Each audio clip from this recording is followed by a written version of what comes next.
auxiliaires de culture sur deux cultures principales en Bourgogne-Franche-Comté. Donc le blé tendre d'hiver et le colza d'hiver. Donc pourquoi ces deux cultures? Tout d'abord, le blé tendre, c'est une culture que l'on retrouve pratiquement dans tous les systèmes de Bourgogne-Franche-Comté. Et le colza, c'est une culture aussi que l'on retrouve fréquemment dans les systèmes de culture de Bourgogne-Franche-Comté. Et c'est également une culture sur laquelle on a quelques difficultés à gérer les bioagresseurs. Donc ces cultures sont finalement de parfaites candidates pour étudier les régulations biologiques. De plus, en étudiant ces régulations biologiques, on va pouvoir limiter l'usage des produits phytopharmaceutiques et essayer d'avoir une agriculture plus durable. Donc la régulation biologique étudiée ici, il s'agit en fait de la lutte biologique par conservation. Qu'est-ce que c'est exactement? La lutte biologique, déjà, c'est l'utilisation d'organismes qui permettent de réduire donc, les populations de bioagresseurs et ou de limiter l'effet des bioagresseurs sur les cultures. Donc maintenant, qu'est-ce que c'est que la lutte biologique par conservation? En fait, il s'agit tout simplement de maintenir ou d'accroître ces populations d'organismes auxiliaires de culture en transformant à la fois les pratiques agricoles et le paysage environnant.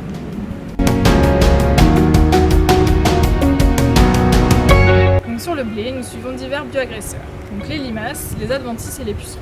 Donc les limaces, parce qu'en consommant la plante à des stades jeunes, donc du stade levé au stade première feuille, provoquent des dégâts. Les adventices, parce qu'elles rentrent directement en compétition avec la culture pour les ressources et pour l'espace. Et ensuite, donc, les pucerons, donc tout d'abord les pucerons d'automne, qui en se nourrissant sur la plante vont pouvoir transmettre un virus, le virus de la jaunisse naniscente de l'orge, qui va provoquer donc, à terme des pertes de rendement.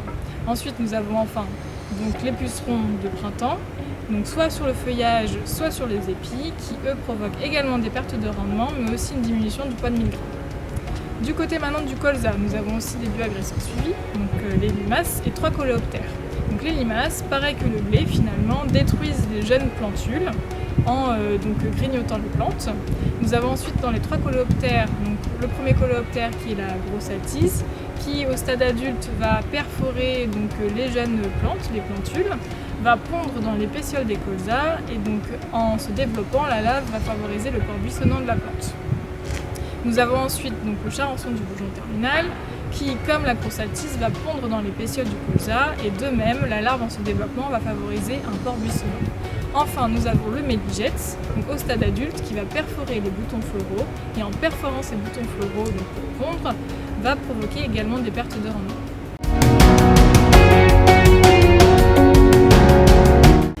Il existe deux types de régulation que l'on regarde. Donc déjà la prédation, c'est lorsque l'auxiliaire va consommer le bioagresseur, et ensuite le parasitisme, c'est lorsque l'auxiliaire va pondre dans un hôte, donc ici le bioagresseur, et donc la larve en se développant va tuer l'hôte.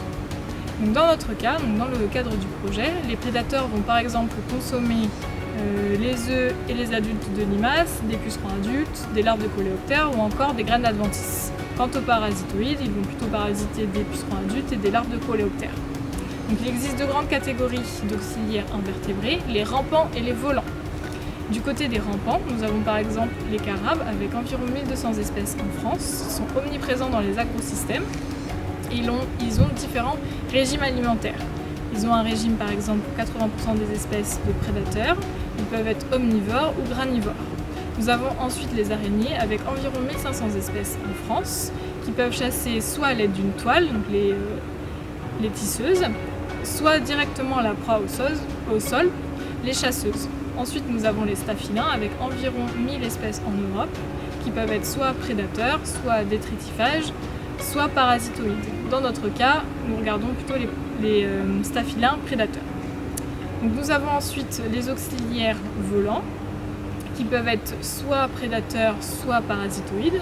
Donc dans le cadre des prédateurs, nous avons par exemple la cirfe au stade larvaire, nous avons la coccinelle au stade larvaire et au stade adulte, nous avons les chrysopes et hémérobes au stade larvaire, mais ceux-ci sont très peu retrouvés dans les agrosystèmes.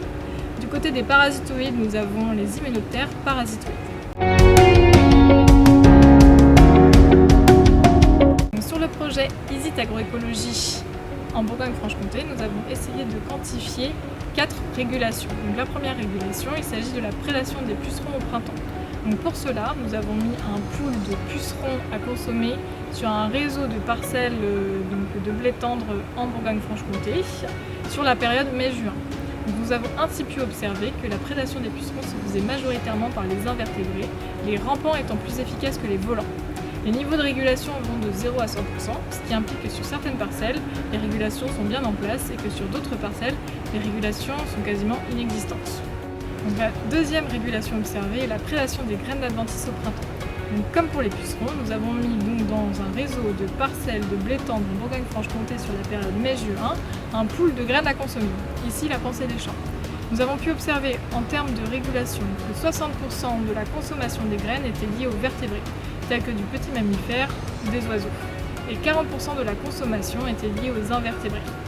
Nous avons également remarqué que les niveaux de prédation étaient très différents, très variables d'une parcelle à une autre, allant de 0 à 100%, ce qui implique des régulations en place et efficaces très variables selon les parcelles. Nous avons également observé une troisième régulation. Il s'agit du parasitisme des pucerons. Donc en 2019, sur un réseau de parcelles en Bourgogne-Franche-Comté de blé tendre, nous avons pu quantifier cette régulation en mesurant donc le nombre de momies de pucerons. Donc nous avons observé que le taux de parasitisme allait de 0 à 100% avec une moyenne autour de 25%, ce qui implique que sur certaines parcelles, nous avons davantage d'hyménoptères parasitoïdes. Donc la quatrième régulation observée, donc la dernière finalement, est le parasitisme des larves de Méligex. Donc en 2019, sur un réseau de parcelles de colza, nous avons pu quantifier cette régulation. Nous avons observé que les taux de parasitisme allaient de 0 à 40% selon les parcelles avec une moyenne autour de 18%. Donc ces taux restent assez faibles finalement, et pourrait être éventuellement amélioré par une modification soit des pratiques agricoles, soit de quelques éléments du paysage. Donc, plusieurs phénomènes influencent les communautés d'auxiliaires et leur régulation. Nous avons les pratiques agricoles et l'environnement paysager. Donc, tout d'abord au niveau des pratiques agricoles. Nous avons l'utilisation d'insecticides qui a des effets négatifs directs sur nos communautés. Nous avons également l'utilisation d'herbicides qui peuvent avoir des effets indirects sur nos communautés par la destruction de leur habitat et de leurs ressources alimentaires. Nous avons par exemple l'utilisation du travail du sol de manière assez intensive qui favorise donc la destruction des lieux d'habitation, de reproduction et les ressources alimentaires de nos communautés d'auxiliaires. Donc, ce qui a un effet finalement assez négatif sur nos communautés. Nous avons la couverture végétale maximale sur les parcelles, c'est-à-dire une période de sol nu minimale sur l'année qui va favoriser certaines communautés de carabes. Nous avons également par exemple l'utilisation forte d'engrais minéraux qui va défavoriser certaines communautés d'auxiliaires rampants telles que les staphylos. Donc, un deuxième phénomène influence les communautés d'auxiliaires, c'est l'environnement paysager. Donc, tout d'abord l'environnement paysager proche, les bordures de parcelles. Nous pouvons avoir en bordure de parcelles des infrastructures agroécologiques qui peuvent être du type bande enherbée, bande fleurie ou haies. Globalement, ces infrastructures sont bénéfiques pour les communautés d'auxiliaires puisqu'elles produisent donc des lieux d'hibernation, d'abri et des ressources alimentaires pour nos communautés. Donc, dans le cadre du projet EASIT Agroécologie en Bourgogne-Franche-Comté, nous avons réalisé 2 études. Une première en 2018 qui a montré qu'en présence d'infrastructures en bordure de parcelles, certaines communautés, donc certaines populations de carabes, étaient plus importantes dans la parcelle en début de printemps. Donc, ce qui suggère que les infrastructures favorisent l'arrivée plus rapide des carabes dans la parcelle en début de printemps.